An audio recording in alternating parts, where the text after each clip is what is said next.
Welcome, everybody. It is my absolute pleasure to introduce you today to Professor Tiffany Hogan, who is beaming into us. I might not get this quite exactly right, but around Cambridge in Boston. Am I right, Tiffany? Yes. Fantastic. So Tiffany Hogan is a professor in communication sciences and disorders at Harvard Medical School in the United States. Tiffany's research explores genetic, neurologic, and behavioural connections between oral and written language, ultimately to improve assessment and interventions for neurodiverse children with developmental language disorder and dyslexia. Dr. Hogan co-founded dldandme.org, and she hosts the See, Hear, Speak podcast and contributes to Reading Universe. She organises an annual implementation science conference, and her advocacy and expertise have been featured in none other than the New York Times, the Boston Guide, and Education Week. Tiffany is dedicated to ensuring all children receive evidence-based instruction and to fostering environments that value neurodiversity. Welcome to our listeners in New Zealand and further afield. It is an absolute pleasure to be joining you as part of our bid to advocate for and celebrate Dyslexia Awareness Month across the globe. Thank you so much for having me, Carla. I'm so glad to be here. So, as you know, last year I met you at the Reading League conference in Charlotte, and I was so taken by your presentation, both your presenting skills, but also the content that you shared really landed with me, both as an educator myself, as someone who advocates in this space, but as a parent of a dyslexic young man. So I'm going to be honest and share with you that, some years ago, I did not know what developmental language disorder was. And I would really love it if you could please start by explaining to those who are new to this term, what is developmental language disorder and how is it typically identified or diagnosed? Well, you're not alone. Many do not know what developmental language disorder is, and that's because it's been called by many different names. It's been called in research children with specific language impairment or language learning impairment. It's been referred to, depending on whether it's being covered by insurance or covering in schools, it's been referred to as expressive receptive language disorder, specific learning disability and comprehension, and so forth. So in 2017, an international consensus came together under the leadership of Dorothy Bishop in the UK, and they decided to come to one consensus of calling these children developmental language disorder. Mm-hmm. So these children represent a neurodiversity in which the brain has difficulty learning words and grammar, regardless of the language that a child is learning. And because it's a neurodiversity, it's part of the human condition. It happens across the world, and DLD is documented in most of all, not all languages that are studied. So these children have difficulty learning words and grammar, and they represent approximately 7 to 10% of our population. Wow. That's a significant statistic, isn't it? Yes, it's about 1 to 2 children in every classroom across the world. And unfortunately, because of a lack of awareness that we're working to change, we see that these children can go unidentified and under-supported in their environment. And teachers and parents might represent their neurodiversity more as a personality trait and say that they are hesitant or shy, or they don't like to talk, or unfortunately, sometimes they're mislabeled as mischievous or emotionally dysregulated, when ultimately they're struggling to communicate their wants and needs. Can you tell us, Tiffany, how is DLD diagnosed? So DLD is diagnosed by a speech-language pathologist through a comprehensive evaluation to determine their current knowledge in their primary language and multiple languages, as well as how well they can learn new words and grammar. And when we think about sort of the intersect or the interaction or interplay between dyslexia and DLD, Are they entirely separate forms of neurodiversity? Do we see that DLD presents in combination with dyslexia? Can you tell us a little bit about that interplay? Yes, so it's a complex interplay, but we say that these are two separate neurodiversities that often co occur. And in development, we do see that there is this complex interplay of neurodiversity and also the environment. So we do see that DLD can preclude dyslexia, but we also see children with dyslexia who have typically developing language as well, and vice Mm, versa. We see children with DLD who have typically developing word reading, but the overlap is very high. So it's about 50 to 80% depending on the sample and where you have the cut point for dyslexia or DLD, which means the chance of co-occurring is high, but mm. it's not 100%. Gosh, that's really significant too. And if I were a parent, and I know, we've got a webinar coming up that we're going to dig into this a lot more in terms of the detail, but just for those people that are listening to this, what would be one thing that they might be looking out for to see if they know their child has they've got a dyslexia diagnosis? What else might they be looking for if they suspect that their child is presenting with developmental language disorder and dyslexia? So there's some key characteristics to look for. One is they have difficulty recalling specific vocabulary words. So they may have this tip of the tongue phenomenon where they're like, Mm, I can't quite remember the word. It might start with this. It's kind of like this. So they have difficulty in that way.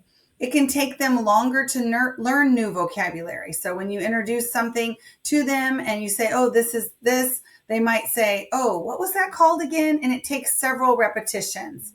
They also may have immature grammar. It's not unusual grammar, but it might be more immature. So it's mm, making errors that are more like peers that are a couple years younger. So they often make what we call errors of omission versus commission. So they leave out grammatical endings. So instead of saying he is running, they might say he run or mm, he running, not like they're leaving these grammatical markings out. They may also have difficulty following complex instructions. So you tell them to do three things. They may remember the first one, but not the next one because they're processing language. They may have difficulty telling stories. So they're telling stories, but they're unclear. They're not following a sequence. They leave out important details, or they might not tell you the setting or the characters. And so they're having difficulty retelling stories, which is a common human mm, thing that we do.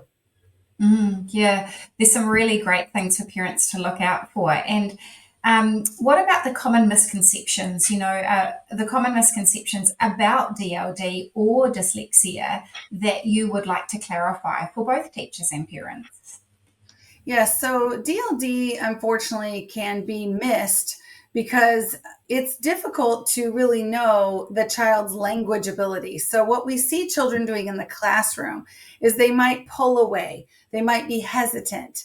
And so they can be mischaracterized as being Mm, shy, for instance, or hesitant. We often hear things like, oh, their brother or sister speaks for them, and that's common. And so there's a lot of reasons that parents may give for the child struggling with language, but actually it is a true language difficulty. So if you catch yourself, making, excuses for the child not having language, might be a good time to actually check in with a speech language pathologist. One of the biggest misconceptions is that these children are not intelligent. And that's the mm, heartbreaking one for me, yeah. because what we see is that when we think about measuring intelligence, traditionally we measure intelligence through verbal intelligence and nonverbal intelligence, and we average that together. If you measure the child's, intelligence through verbal intelligence and they have DLD, you're not going to get their true intellectual Mm, ability. You have to measure it through nonverbal intelligence, and we see a nice range for these children. But I think that's the one that I really struggle with, is that these children are seen as not intelligent, and they have so much to give. When we mm, only gauge intelligence based on their verbal ability, we're really underestimating their human potential. And then they start to internalize that, and they mm, start to think to themselves, well, I'm not smart. I can't do this. And they get into negative self talk. mm. Yeah, 100%. And when you were talking about, the way that children may speak and the presentation of their language or communication skills, I remember during your presentation, you talking about sort of parents thinking that some of those language delivery mechanisms are cute, and so that's something that we have to be mindful of. Am I right? That we don't sort of fall into that trap as, this is perhaps not so much educators, but as parents, we might think, oh, that's so cute, and not really be aware of the actual developmental continuum and how that language acquisition and expression should mature fairly rapidly throughout early childhood. Absolutely. And that sets a foundation for the future. So Mm. as we, maybe think like, oh, this is going to be okay, that's setting a foundation that could make it really shaky when children are asked to do more complex language tasks in later elementary and as they become adolescents. Mm. What do you see as the relationship between the development of those receptive and expressive oral language skills, and then what plays out in terms of reading and writing acquisition? Is that something that we need to be aware of, both as parents and as educators, that this is a trajectory that we need to be aware of as our children come into laying on print or being able to express themselves through written language? So, language itself is so complex. We can break it down into three primary areas. One is the development of speech and representations of speech, and we think of that as the form of language. So, how we're communicating in terms of form. And when I'm talking about spoken language, I'm talking about sounds. If I'm talking about sign language, I would think about the movements of the hands and fingers. So, it's really the form in which we're conveying the next part of language, which is meaning. And that's the Mm, vocabulary and the grammar and the meaning that we have behind language. And then there's the social use of language. All three of these aspects of language are developing from birth. And even in utero, as children are born and can recognize the speech patterns of those they've heard in utero. So they're developing and setting that foundation. Those three characteristics of language, form, use, and content, set the foundation for reading comprehension and mm, academic performance. So it's all connected. So reading is mm, language, language is reading. It's mm, all connected on a continuum. So as children are developing early speech and language skills, the ability to produce sounds and the ability to understand language and express language, the ability to learn new vocabulary words and grammar, that's laying the foundation for how well they're going to be able to understand what they read and also to be able to express themselves in written language too. So reading and writing. mm. So, as a nation, we are embarking on implementing a structured literacy approach across the board. And when I say across the board, that has just started really in terms of building teacher knowledge, going into improving teacher practice through explicit instruction. But there is, as you know, so much for our educators to learn in this space. And now we're having this conversation today about a potential different form of neurodiversity. But this is a really great point for us to pick this up based on what you've just said about those three characteristics of language. What would you say to teachers who are listening to this that are embarking on their own professional knowledge and practice around structured literacy and evidence based literacy practices to be keeping this evolving acquisition of their knowledge in DLD as they embark on implementing what is a very new teaching approach in our country? Well, first, I would say congratulations to you and your country for taking this on. It's going to make a big difference in the academic and abilities in reading for the children of your country. I would say to educators who are listening, just be kind to yourself because you probably Mm, haven't learned about this, and that's okay.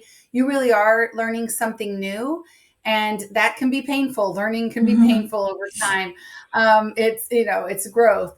I will also say that it's worth it, not only because you're improving children's literacy and their ability to, acquire academic skills over time, but I'll say it's actually really fun because at the heart of this approach of structured literacy is the social use of language. So you get to Mm, really have that relationship, because at the base of a relationship with a child is language.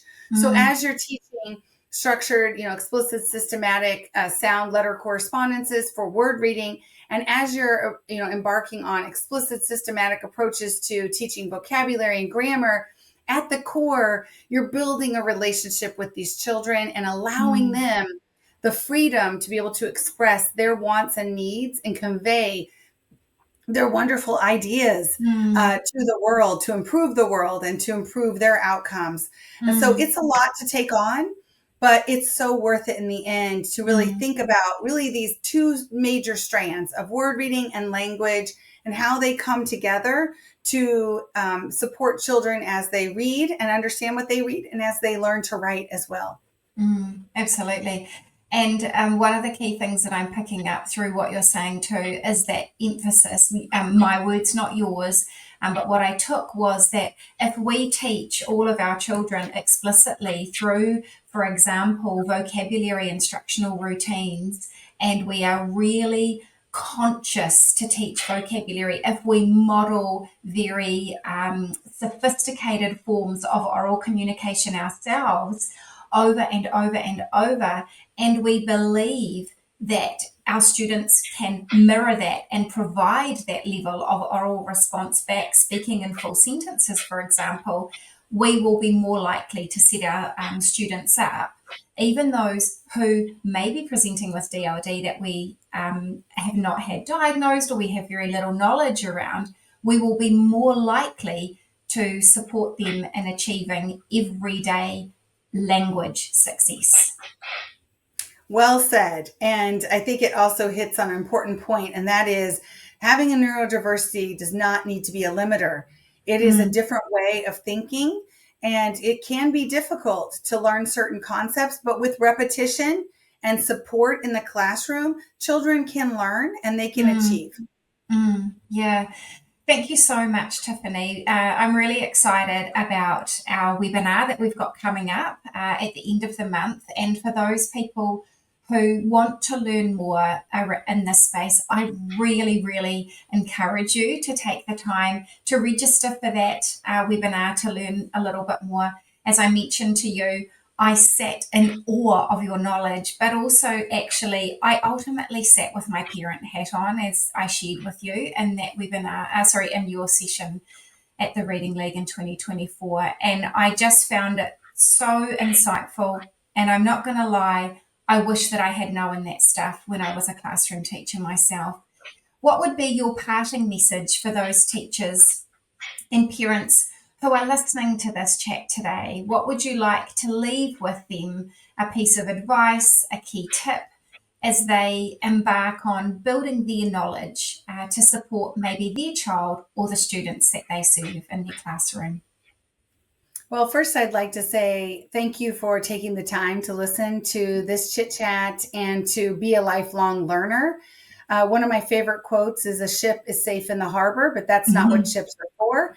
And Mm, you've gotten out of your safe harbor. So I just encourage you to continue to be curious, to believe the best in every child, because they are giving the best that they can give. Even if it looks like they aren't, they are. Because what we know from brain work is that children who are struggling will often appear to be doing the best and not succeeding, when ultimately their brain's working extra hard. So thank you for taking the time. And at the end, I always ask everyone to learn more about DLD and to try to tell 5 people about mhm, developmental language disorder and what it is, and learn more. We have our DLD and Me website, where we have cultivated the research and put it into short infographics and write-ups that you can listen to or read. We also have handouts. A shout out to Project DLD in Australia, which is focused on the lived experience of those with DLD. We have a lot to learn from them. And the Rattle campaign, which is raising awareness of DLD, which is focusing on DLD Awareness Day, which is coming up next week. It's October 17th. mhm. And monuments will be lit up all over the world in purple and yellow to bring awareness to DLD. So DLD is as common as dyslexia, but it's not as commonly known. And you can Mm. be the change to make that more known. Thank you so much for your words of wisdom and for taking the time out of your very, very busy schedule, Tiffany. Your passion, your knowledge, your expertise in this space does not go unnoticed. So thank you so much. And I look forward to joining you again really soon for our webinar. Thank you, Carla.